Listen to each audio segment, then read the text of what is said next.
Hello everyone, welcome back for another Trinity Stamps video. This is Cassie. Today we're going to be making an Easter card. Let's talk about what we're using before we get into it too much. We're going to be using the brand new Vintage Bunny stamp set. I'm so excited to color this one up because I haven't done that yet. And we do have the matching die. We're also going to be using the Slimline Layered Eggs Stencil. I have used this before and I love it. And then we're going to be using the Slimline Dainty Scalloped Edge die. This is a little bit older, but it is fabulous. And I'm going to pair that up. You'll see what I'm talking about here when we get to it. So let's make our background. I have some of the Trinity Stamps mixed media paper that I've trimmed down to be the same size as the slim lines that I typically make, which would be 3.5 inches by 8.5 inches. And I've tacked this down to my tonic platform. And then I'm going to go through the rainbow. I've got my blending buddy, and that first color I'm using is a red. It is called Love Struck. And I'll blend that red on there, and then I'm going to like skip every other color, because this is a 2-layer stencil, or I guess 2-part. So I'm moving on to my yellow, and so I'll just blend that on there. Then I'm going to move on to my blue, and this color is more of like a teal blue. It's really pretty. And I do have blending buddies for each of my color families. I find for me, because I create all the time, and I'm kind of lazy as far as cleaning them goes, so I like to have one for every one of my color families. And then we're going to move on to our purple. So here's our purple. We're putting that down, and we'll blend that in pretty good. And then when we're done blending, we're going to move this stencil down, because as you can see, there are openings at the top. And this is so easy to move down and line up because there are embossed lines to help you do so. So I've got that lined up, then I'll tack that down again with my magnets.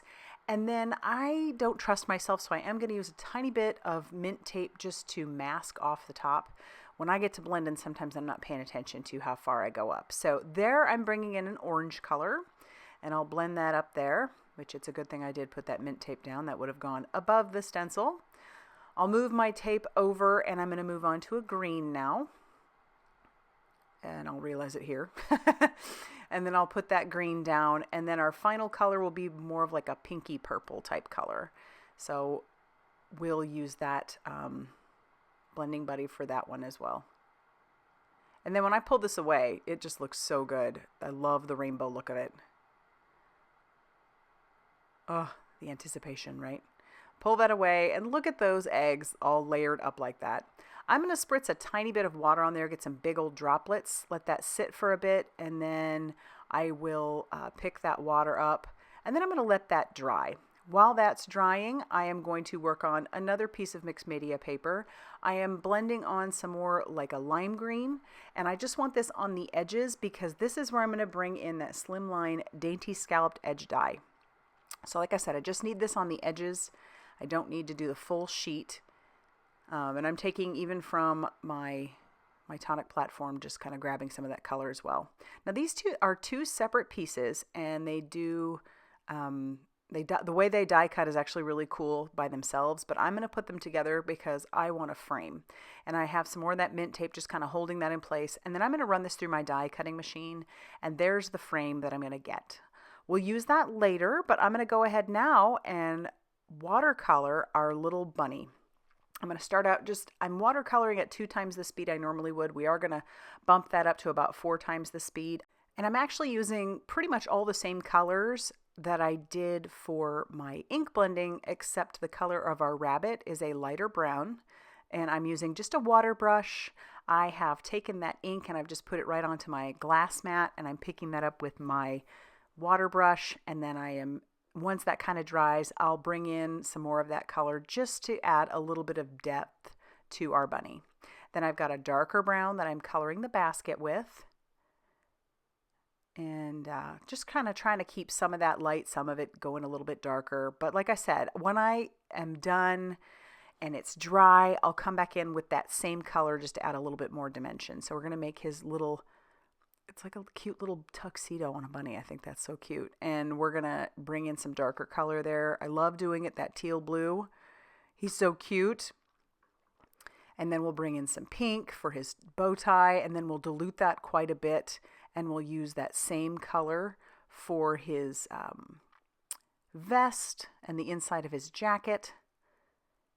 And then we're going to color all the eggs, the other colors that we used earlier. So we've got some yellow. We're going to do that same color on our egg, and then some purple, and then the rest of the colors on the inside. We're going to let that dry just a bit, but I did want to show you some gold painting. Now, using some sort of metallic paint is a wonderful way to add a lot of detail and a fun detail to whatever it is that you have going on. And since these are eggs, I thought this would be fun to just kind of paint some designs on our eggs. I am using stripes, and I'm going to be using dots. And they're not going to be perfect, as you can already tell. These are not lined up perfectly, and some of the lines are a little thicker, some of them are a little thinner. I think that's okay. And we're going to do stripes on every other color egg, and then we're going to do dots on the rest of them. But I'll share with you a way that you can kind of fix a multitude of, not mistakes per se, but like imperfections. Keeping in mind that this is a handmade card, and I think that this is something fun that just adds a little extra that, you know, that really adds to the element of it being handmade. I mean, look at my dots. They're not really dots, obviously. They're not even really ovals. But if I were to paint eggs myself, this is probably how they would look. And I'm okay with that. And this is also going to be mostly in the background. So again, we'll move on and do some more dots. I'm even trying to add some to the edges to add to the idea that these eggs are rounded. So that'll give even more dimension. The sizes of my dots are not similar. Or, I mean, they're not the same. They're similar, but they're not the same. And we'll just go all the way down. And again, I'm not super concerned about whether or not these are perfect. They don't need to be, and I'm okay with that.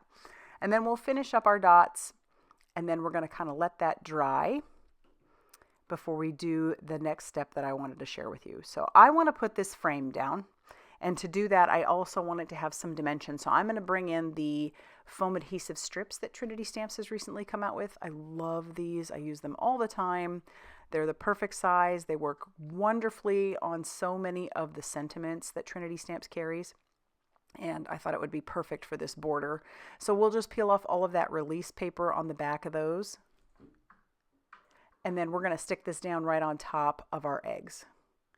And then to kind of cover up some of that, like the fact that the lines aren't straight and my circles aren't circles, we're going to add splatter. And I love splatter because splatter is one of those things that can just kind of detract from the fact that that is not perfect.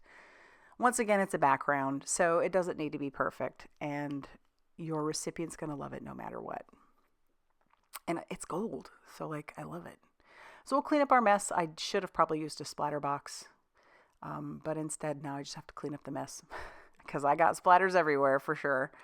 And we're going to sort of let that dry. While that is drying, check it out. There's a lot of splattery goodness and shine and shimmer. I love that. We are going to grab out the matching dies that we have for our vintage bunny, run that through our die cutting machine, and then use some foam squares on the back of both our sentiment and our bunny, peel off that release paper, and then we'll put those down.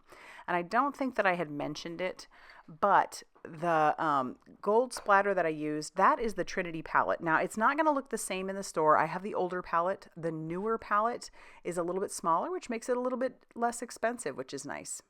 I'm going to bring it in again because this is the inside of the card. I just did the exact same thing as far as blending those colors on that I did earlier. I didn't add stripes or circles, but I did add lots of splatter.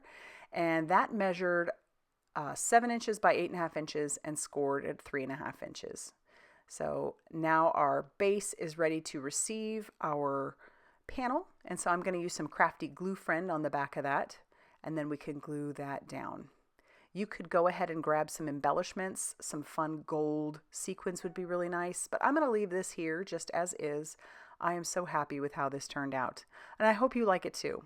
If you do, please hit that like button. Please consider subscribing if you haven't already done so. And as always, big thanks for all the support that you guys give, whether it be using my affiliate links or just watching the video and liking and subscribing. Those are huge to me, and it keeps me producing videos. So thanks, y'all, and I will see you soon.